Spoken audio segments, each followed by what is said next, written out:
결혼 6년째 되던 해 남편이 갑자기 쓰러졌습니다. 위암 판정을 받았고 진단 전까지 전혀 증세가 없었고 가끔 옆구리가 아프다고 해서 병원을 찾은 결과 초음파 검사에서 발견되었습니다. 큰 병원에서 정밀 검사를 해보니 이미 다른 곳으로 전이가 진행된 상태였어요. 이후 수술과 항암, 방사선 치료를 받았지만 계속되는 항암제 내성과 치료 실패로 결국 남편은 세상을 떠났습니다. 남편을 잃은 후 한동안 무기력하게 지내며 술로 시간을 보내는 날들이었습니다. 극단적인 생각에 시달리던 저를 지탱해 준 것은 바로 시동생이었습니다.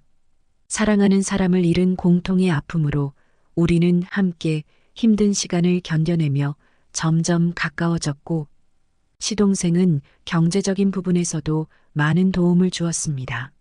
그는 자식이 없었고 이혼 후 혼자 지내며 과부가 된 형수와 어린 조카를 돌봐주는데 힘을 보태주고 있었죠. 도련님, 오늘도 이렇게 와주셔서 고마워요. 혼자서 정말 힘드네요. 형수님, 언제든지 도와드릴게요. 아이들도 돌보는 데만 신경 쓰세요. 그리고 필요한 게 있으면 언제든지 말씀하시고요. 정말 고마워요. 도련님 덕분에 하루하루 버틸 수 있는 것 같아요. 그런데 요즘 도련님도 많이 피곤해 보이세요. 걱정하지 마세요. 그나저나 오늘 저녁은 제가 준비할 테니 형수님은 쉬고 계세요. 도련님, 도와드릴까요? 아니에요. 오늘은 제가 다 할 테니 형수님은 그냥 편히 쉬세요. 오늘 너무 즐겁네요. 사실 저도 도련님과 대화하는 것만으로도 많은 위로가 돼요. 남편이 떠나고 나서 이렇게 마음을 터놓을 사람도 없고 외로웠거든요. 저도 마찬가지예요. 형수님과 서로 도와가며 이렇게 지내는 게 좋은 것 같아요. 형수는 남편이 세상을 떠난 후 삶이 크게 흔들리기 시작했습니다. 남편의 갑작스러운 죽음은 그녀에게 상실감과 무기력함을 안겼고 일상적인 활동조차 힘겹게 느껴졌습니다. 남편의 병원비와 치료비, 장례 비용 등으로 인해 경제적인 부담도 상당하였는데 남편이 남긴 재산은 거의 없었고 형수 본인이 혼자서 돈 벌 수 있는 방법도 없어 점점 더 어려운 상황에 처하게 되었죠. 이런 상황에서 시동생의 도움은 그녀에게 큰 힘이 되었습니다. 형수는 시동생이 자신의 상황을 이해하고 돕기 위해 많은 노력을 기울이는 모습을 보며 점점 더 의지하게 되었고 시동생의 도움 덕분에 그녀는 점점 안정감을 되찾을 수 있었던 겁니다. 어느 저녁 삼촌과 함께 맥주를 마시던 중에 형수가 물었습니다. 삼촌, 요즘 애인 없으세요? 아직 없어요. 형수는 의심을 품으며 말했습니다. 정말 없으세요? 그 나이에 능력도 좋으신데 애인이 없을 리가 없잖아요. 삼촌은 진지하게 대답했습니다. 정말 없어요. 그럼 제가 삼촌에게 애인 한 명 소개해 드릴까요? 삼촌은 웃으며 답했습니다. 지금 형수님과 조카들 돌보는 것만으로도 충분해요. 애인 같은 건 필요 없어요. 정말 괜찮으세요? 삼촌은 장난스럽게 대답했습니다. 안 괜찮으면 어떻게 할까요? 형수가 가끔 밥도 챙겨주고 옷도 빨아주고 형수가 좀 더 신경 써주시면 좋겠네요. 삼촌은 농담을 던졌습니다.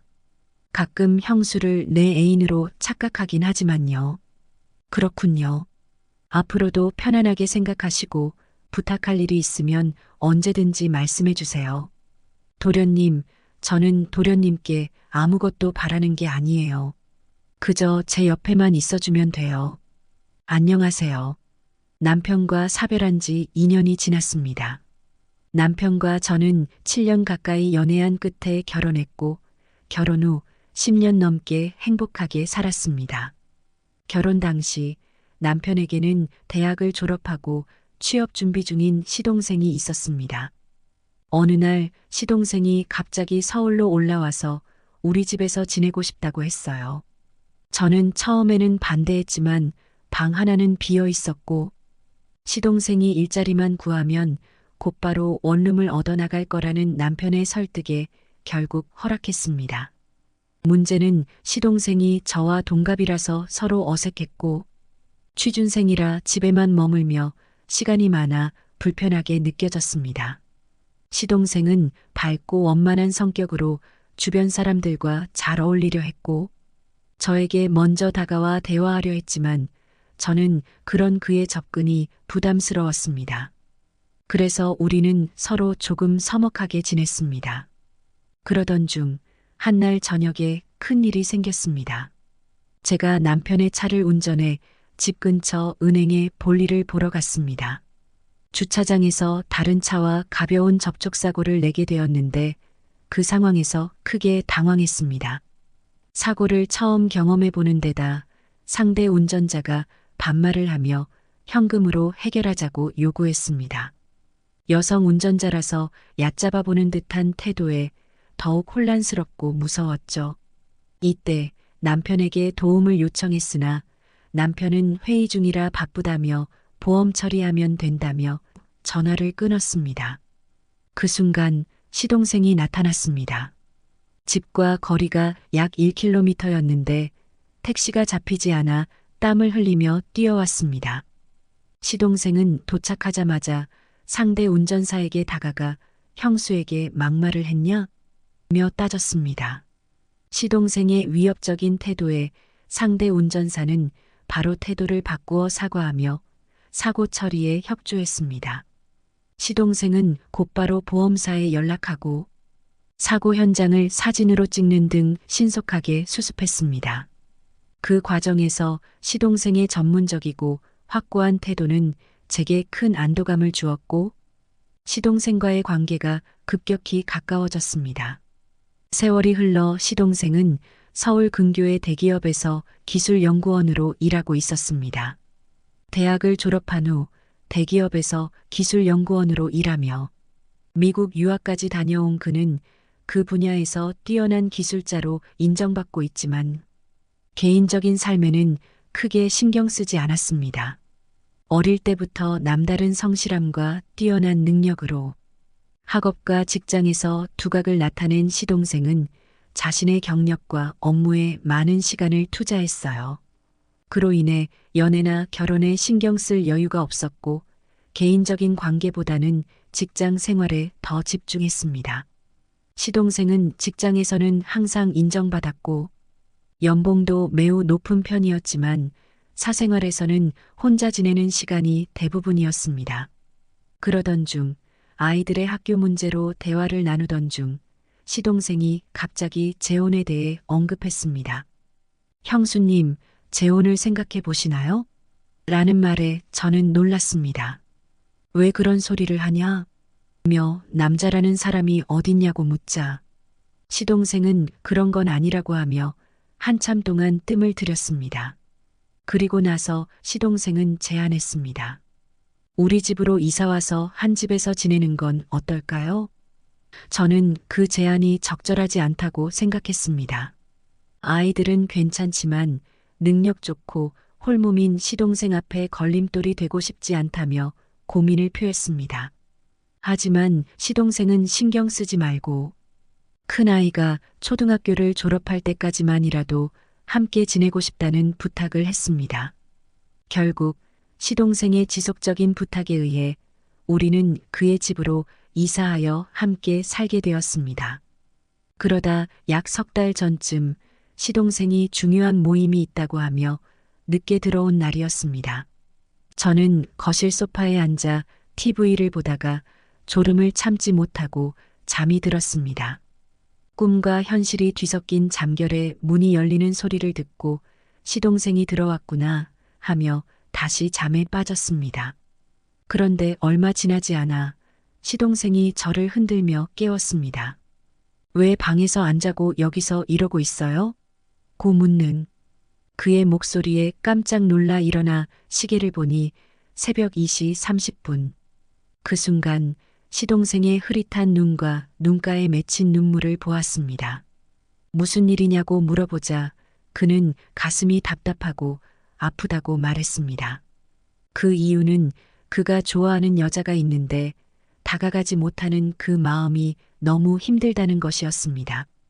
처음에는 술주정으로 생각하고 피곤할 텐데 빨리 들어가서 쉬라고 했지만 그 이야기가 계속 맴돌았습니다. 다음 날 아침 저는 그에게 어제의 일에 대해 물었습니다. 왜 그렇게 힘들어 했어요? 그러자 그는 사랑하는 여자가 있는데 그 여자 때문에 요즘 일이 손에 안 잡힌다고 털어놓았습니다. 그 말을 듣고 저는 이제 재혼할 때가 되었구나 하는 생각이 들었습니다. 하지만 그와 동시에 알 수 없는 질투도 느껴졌습니다. 이후로도 저는 그에게 아직도 그 여자에게 고백 못했어요? 라고 놀림 반 걱정 반으로 물어보곤 했습니다. 시동생은 그럴 때마다 고개만 끄덕이며 대답했죠. 좋은 사람 만나는 게 참 어렵죠. 그러던 중 최근에 사건이 터졌습니다. 시동생과 함께 식탁에 앉아 저녁을 먹고 있었는데 그가 소주 한 잔이 마시고 싶다며 냉장고에서 한 병을 꺼냈습니다. 둘 다 술을 좋아하는 편이어서 냉장고에는 항상 소주와 맥주가 있었습니다. 그렇게 우리는 함께 술잔을 나누었고 저와는 달리 시동생은 남은 한 병을 다 비우고 다시 한 병을 가져왔습니다. 초저녁부터 너무 과한 거 아니야? 라고 하자 그는 오늘은 취하고 싶다고 대답했습니다. 그리고는 저를 바라보며 한마디 덧붙였습니다. 좋아하는 여자가 사랑하는 여자가 자기를 너무 힘들게 해요. 그때 저는 그의 말에 위로를 건네며 몇 마디 더 나누었는데 그가 갑자기 저를 놀라게 하는 이야기를 꺼냈습니다. 그 사랑하는 여자가 바로 당신이에요. 처음에는 농담인 줄 알았습니다. 워낙 술이 센 그라 취해서 분위기를 바꾸려고 하는 줄 알았거든요. 하지만 곧 농담이 아니라는 걸 깨달았죠. 순간 제 머릿속은 하얘졌고 말이 나오지 않았습니다. 사실 저도 시동생을 많이 좋아하고 있었기 때문에 그의 고백에 놀라면서도 동시에 마음속에서 행복한 감정이 밀려왔습니다. 하지만 도련님의 고백을 어떻게 받아들여야 할지 아직 답을 내리지 못했습니다. 서로의 진심을 확인하고 앞으로의 관계를 어떻게 정리해 나갈지 고민하고 있는